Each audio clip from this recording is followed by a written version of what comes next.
right, we are going to start today with our very last topic for this unit from hell, and it is called KSP, or solubility product constants. It's separate to this whole list of stuff. This is stepping away from pH. This actually, I could have put this in the equilibrium unit, but it's not that way in the textbook, so I just stuck with it. But it truly is a departure from the pH back to general equilibrium. So what I have to do is pretty much say that I've lied to you. Remember those I know, horrible teacher. Remember those solubility rules that you memorized? You know, like sol can bag hags pretty badly, all that business. Well, turns out those things that I said that aren't soluble actually are, but a smidge. It doesn't change anything for AP equations. Technically, these things are still not soluble, but mathematically, a smidge of this stuff will actually dissolve. So let's pick what's one of our largest ones? Well, I mean, look at this one, smallest K's. What does this mean? Whenever we do a KSP problem, this is still an equilibrium problem where now it's just a different subscript for K, not Ka, not Kb, not Kw. SP stands for solubility product.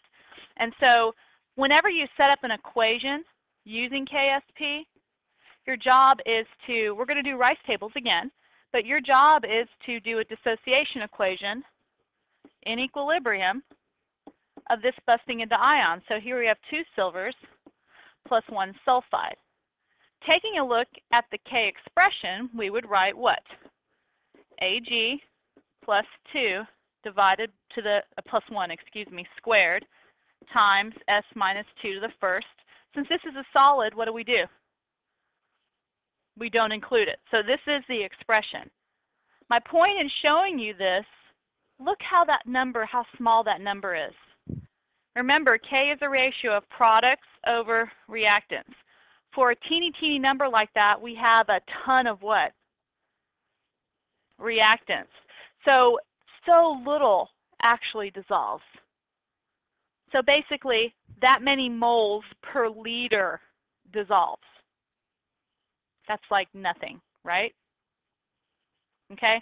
So I really didn't lie, I just didn't tell you the whole truth. So whenever we do these problems with KSP or solubility, anytime you see the word solubility or the variable KSP, we have to set up a Rice table with the solid breaking into its ions. So let's just practice. You're going to find these super easy. They're just a little bit of math you have to do with your handy-dandy calculators. So here it says to actually calculate the KSP for the following using the information provided. They say that the concentration of the chromate in a saturated solution of silver chromate is this. Well, what do they mean by the concentration in a saturated solution?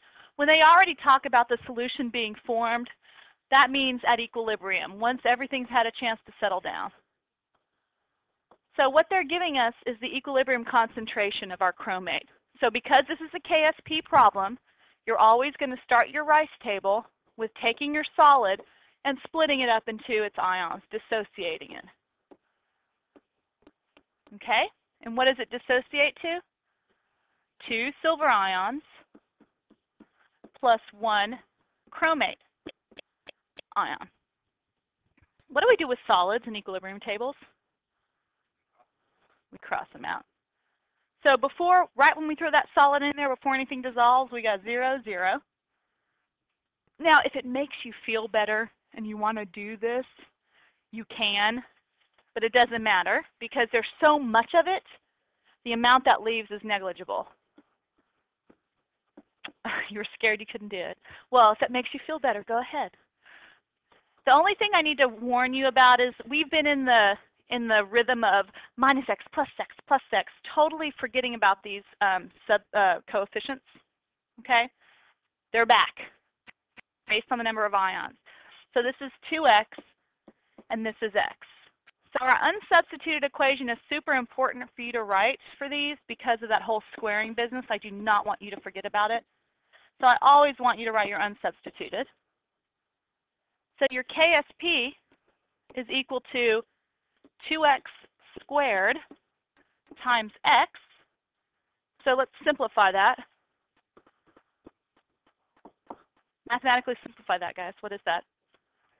4x cubed. So how do I find the actual value of KSP? What did they tell me? The concentration of this, that chromate at equilibrium, is 6.5 e negative 5. What is that? That is X right there. So guess what? Yeah, get those calculators out while I finish writing this. Some of you are already done, I can tell.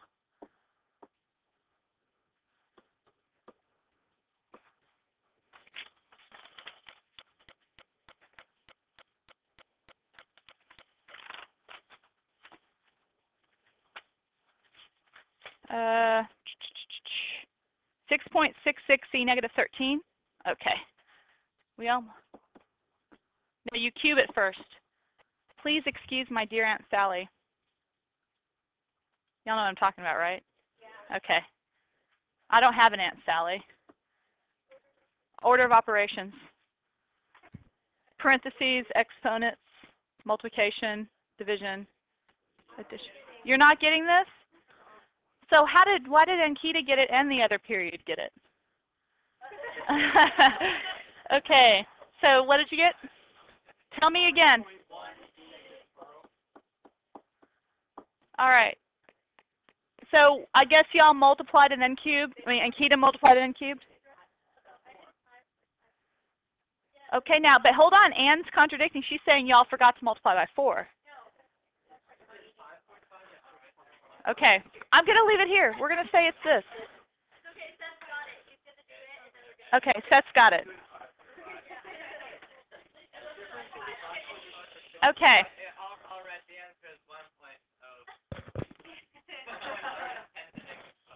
That's what I have written down. All right. Congratulations, everybody. Math is hard. Oh, geez. So much for us getting done early. I'm just saying. Okay. Now, here they're giving us the solubility and telling us to find the KSP. That's the question, find the KSP. I wish my high school teacher would have told me this because she never did. And now that I know this, it makes it so much easier.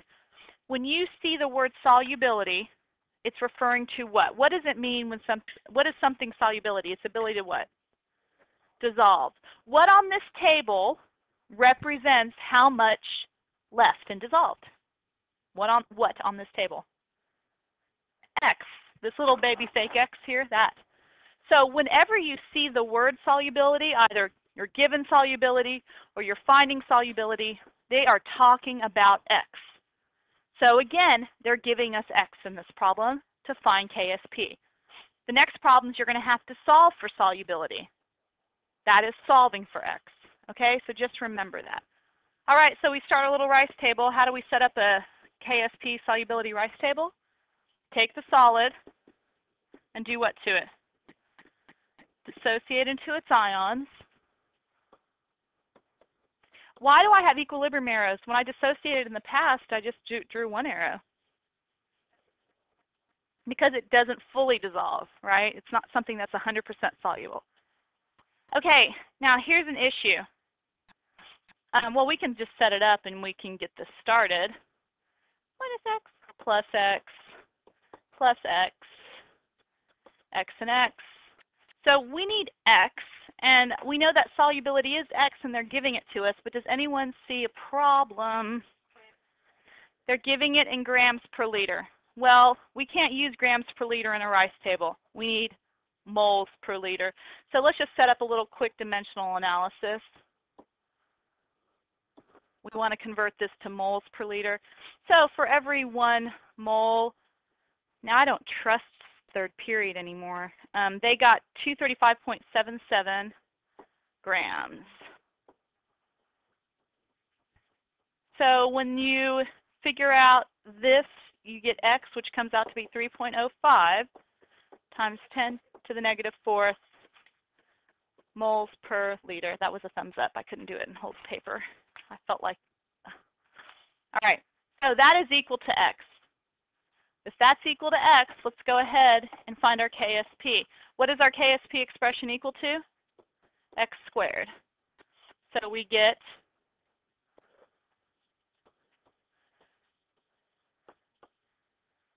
they got 9.30 E -8.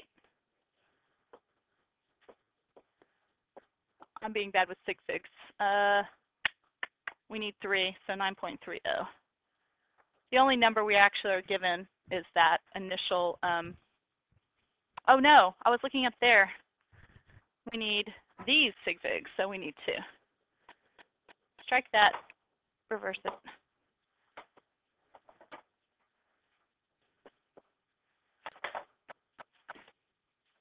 All right, next page. So in this one, this is your more typical question because as chemists, we want to know how much something's going to dissolve. We really are always going to have a table available with Ks. We don't really want to solve for Ks. We'd rather use the Ks to find useful things like solubility. So if we're solving for solubility, what are we looking for again? X. So that's what we're solving for. Now you have a table. Let's go ahead and write some of these Ks down. They're a couple pages back. It was the first page that I pulled up. Let me just reference it. This page has all your Ks on it. You need to have these memorized by Tuesday. Just kidding. Did I get you? Awesome. All right. 2 times 10 to the -9th is the barium carbonate, and 1 times 10 to the -49th is the silver sulfide. Those are the K values given on the tables. So now if we're going to calculate the solubility, we need to solve for X. So I'm just going to go ahead and be lazy and just do my rice table straight from there. And I get barium plus 2 plus carbonate minus 2, 0, 0, plus X, plus X. Do you have to do all this? No, you don't. But I know when I first learned this, I was confused, and seeing it on the table really helped me. So my unsubstituted KSP equation is Ba plus 2. I need to solve for X, and I know that K is 2 times 10 to the -9th. That's equal to X squared. So X, which is equal to the solubility, is 4 times 10 to the -5th. And the unit on that, what's the unit?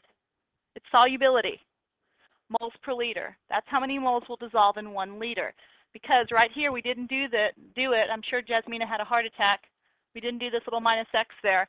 But that's how much leaves and dissolves to shift to the right, okay? Demo made a mistake, double-headed arrow. All right? Good to go? All right, let's do the next one. Calculate the solubility for this guy. Same kind of problem.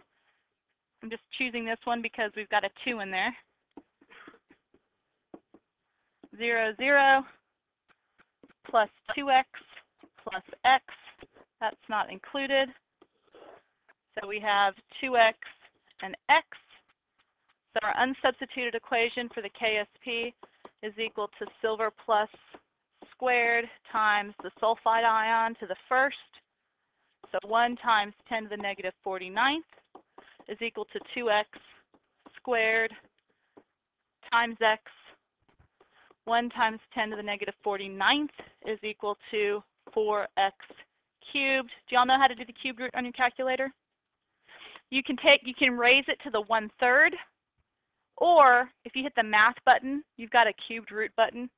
You've also got a root button on the under the math function that you can take any root. It's up to you. I prefer just to raise it to the reciprocal of the root, you know. So first period got 3 based on the K of being only 1 sig fig, 3 times 10 to the -17th.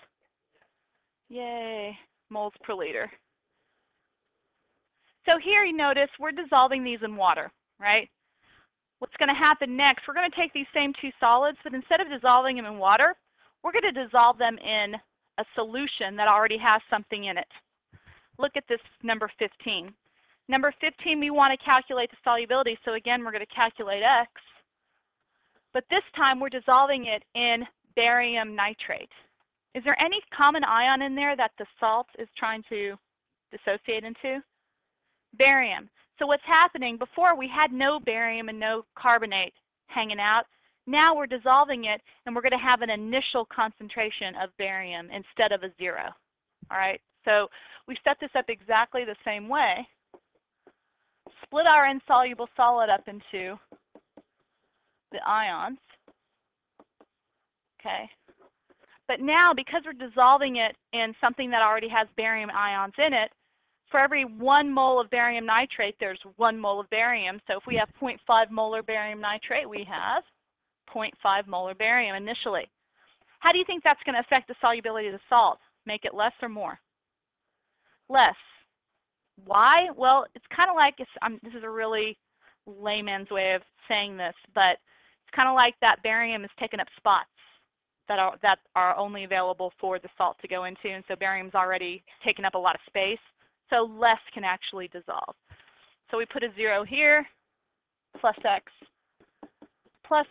but the beauty about this is there is no question about the trump, because the whole point of this is the fact that barely anything dissolves, so we can trump the heck out of everything, okay?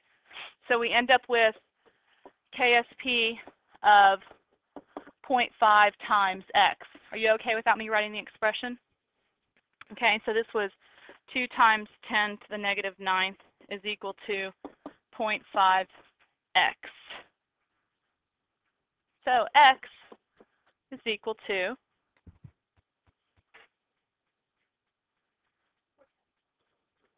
good, 4 times 10 to the negative 9th moles per liter, and that is our solubility. Good? Okay, Ag2S. Now we're dissolving it instead of water, we're dissolving it into something that already contains some silver. So again, let's go ahead, split up our good old salt, 2 silver ions plus a sulfide. And then we, what's up, Jasmina? What's the original what is this going to contribute to? Ag, and it's a 1-to-1. For every 1 silver, there's 1 of these, so we can use it. What happens if it were nitrate in the table? I wouldn't put 0.025. Oh, yes, I would. It's 1-to-1. If there would have been like 2 here or something, you have to double the concentration, okay? Because you have 2 of them. But anywho, we're going to put 0.025 here. And then 0. And then plus 2x plus x. So we get 0.025, trumpet please, plus x. So our KSP, I'm going to do unsubstituted here because of the squared. And then we get, I forgot the K, 1 times 10 to the negative 49th is equal to 0.025 times x. Whew. Oh, 0.025 squared. See, I already messed up. Did y'all get negative 46? Correct.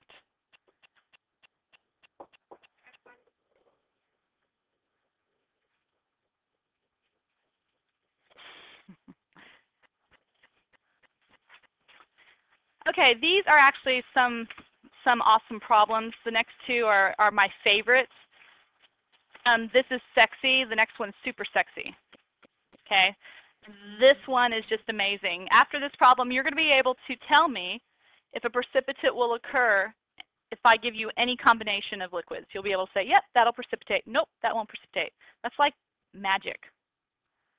Like you're powerful. You could be a wizard with this kind of information. So I think it's very exciting. Somebody, I don't know what's going on. People at home, no clue what they're talking about. So apparently there's a Harry Potter reference being thrown around. So looking at this one, if we were to mix those 2, up until this point, if you were to write an equation, you would say, yeah, that's going to precipitate because it's going to make an insoluble solid. Well, it will if the number of moles and the molarity and all that stuff is correct. All right, so we need to first off figure out if a solid does form, what would that solid be? Mix those 2 together. What would the insoluble solid be that would form? calcium sulfate. So we're going to start this problem assuming that it does form and write it as if we were doing a KSP problem, okay? Now, I'm actually going to spread these out a little bit because I need a little more room.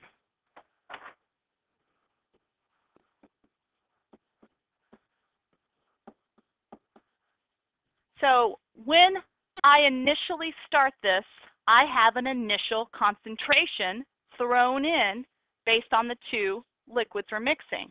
When we mix, though, I'm not just mixing I'm not going to have just 0.015 molar calcium. I'm going to have less than that because what did I do when I mixed the two solutions?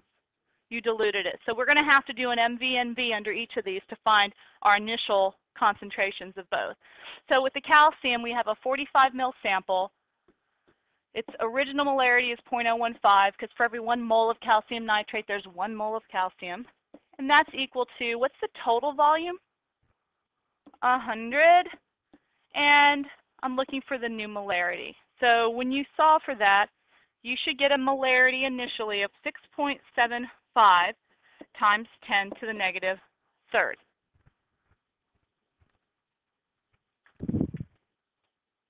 Okay, so now let's look at sodium sulfate.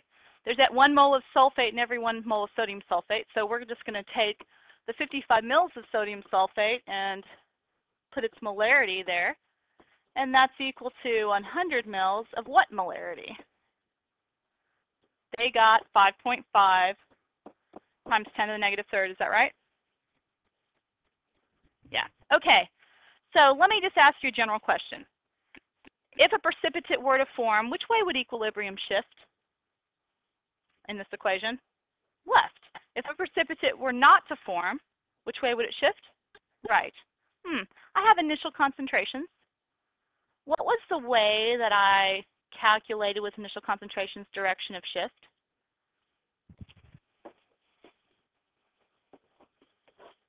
Find Q.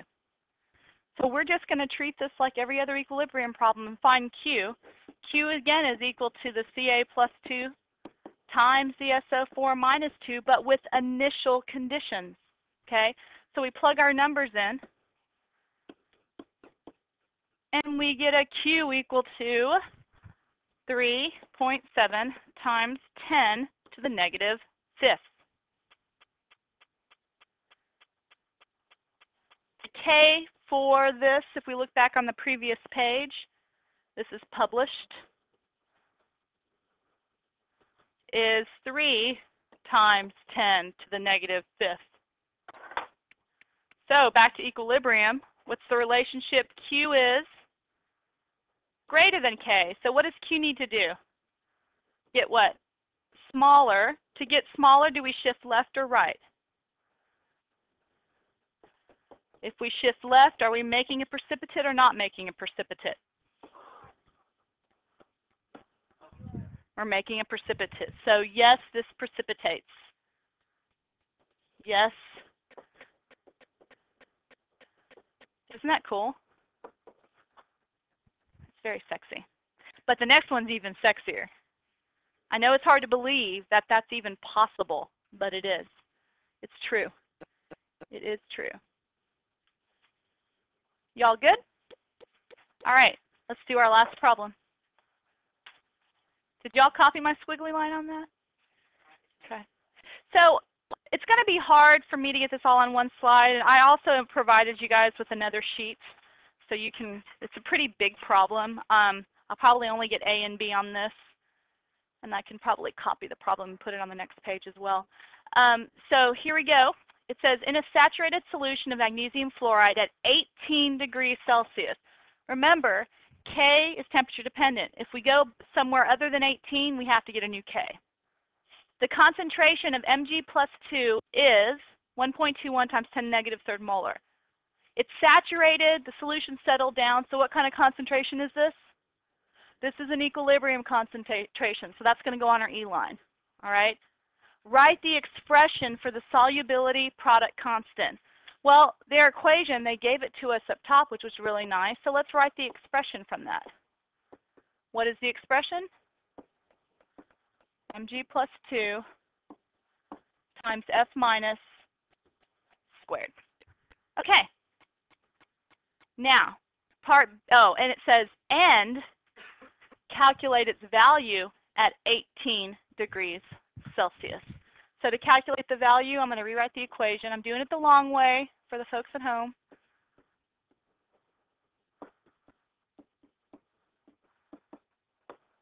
Zero, zero, plus x, plus what?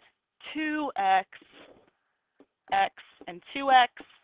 So our KSP, which is what we're calculating, is equal to x times 2x squared. So what is it equal to again? 4x cubed. And we're looking for the KSP. What do I know? I know x because right here is magnesium's x, because it tells us. So 4 times 1.21e negative 3. What's KSP?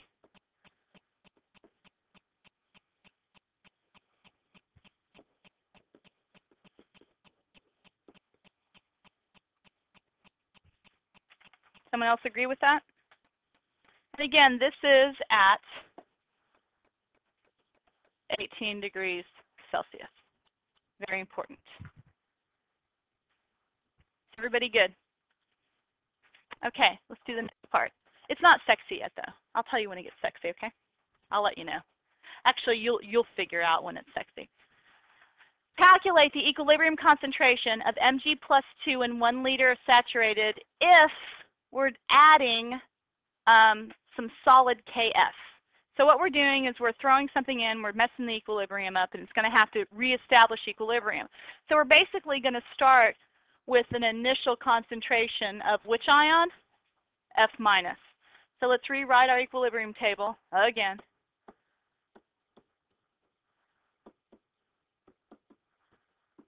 Okay. We have none of this, but now we're putting in solid 0.1 mole per liter, so that's 0.1. Okay. Plus x plus 2x. We get x and 0.1. Trumpet. Now, it says in this problem we're at 18 degrees Celsius, so what is good? Our K from the previous problem, so our K is equal to 6.91. This is an AP grader's nightmare, because if you got that K wrong, we had to make sure you used it right. It's horrible. Ugh. So anyway, just do it right every time and we won't have that problem. So we have 6.91 times 10 to the negative 9 is equal to x, be careful, 0.1 squared.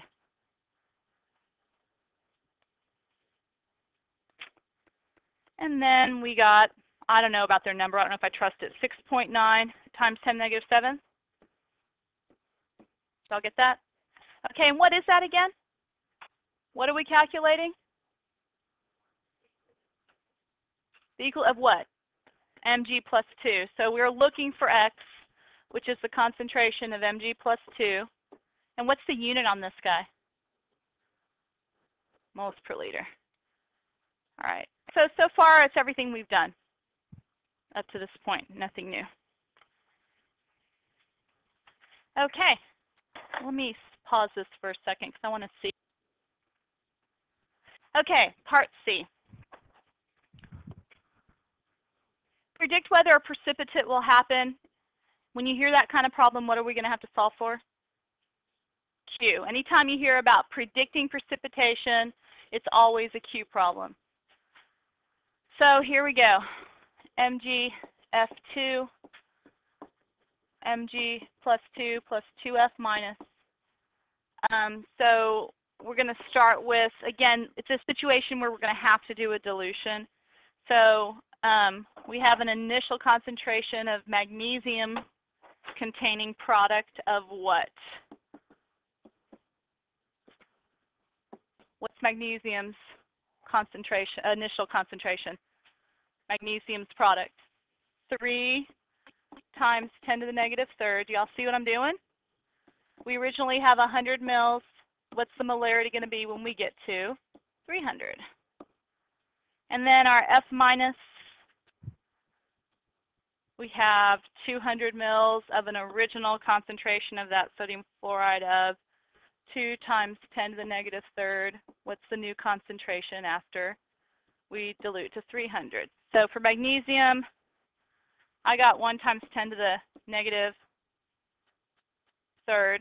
And then for this guy, we got 1.3 times 10 to the negative third. So what do we have to do to figure this out? Find Q. So Q is going to be equal to 1e negative 3 times 1.3e negative 3 squared.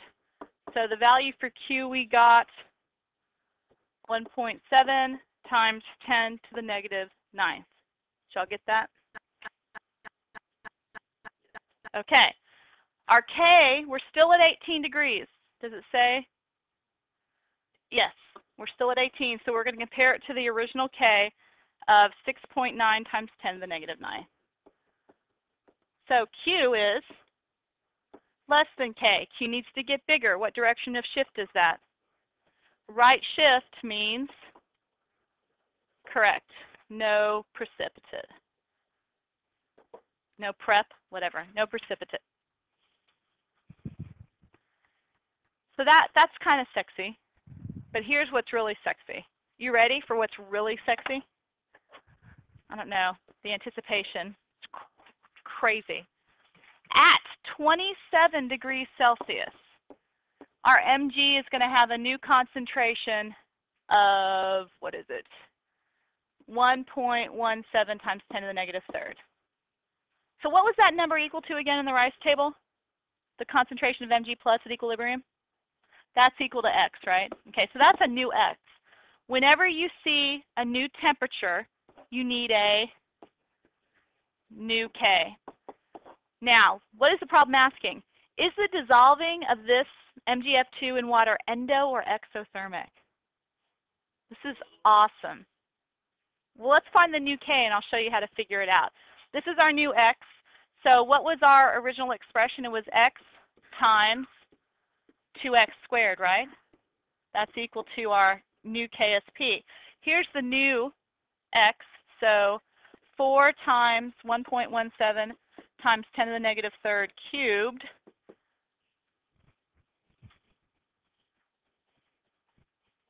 What do you get for the new K? This is at, what again? 27. All right, what was at 18? We had what? 6.9 times 10 to the negative 9. Okay, are you ready? Here's the sexy part. This is awesome. Reactants to products. Okay, ready? Listen. As temperature went up, as we added heat, as temperature went up, what happened to K? Got smaller. Getting smaller is a shift which way, left or right? So a left shift. As we added heat, we shifted left. Where do we write the word heat? So when we add it, in Le Chatelier's principle, it shifts left. So what kind is it? Exothermic. Isn't that cool? Or hot? Today, Barrage 2.0 said, Garrett said it's sexothermic because it was such an awesome problem. Yeah, that's pretty amazing. Do I need to say this one more time? As the temperature went up, the K went down. When the K goes down, that's a left shift. So as the temperature went up, we shifted left. Where do you write the word heat? So when you increase the heat, it shifts left on the exothermic side. Ta-da! You're done with equilibrium. The hardest unit of the year is done. Y'all did a good job so far. We'll see how the test grades are.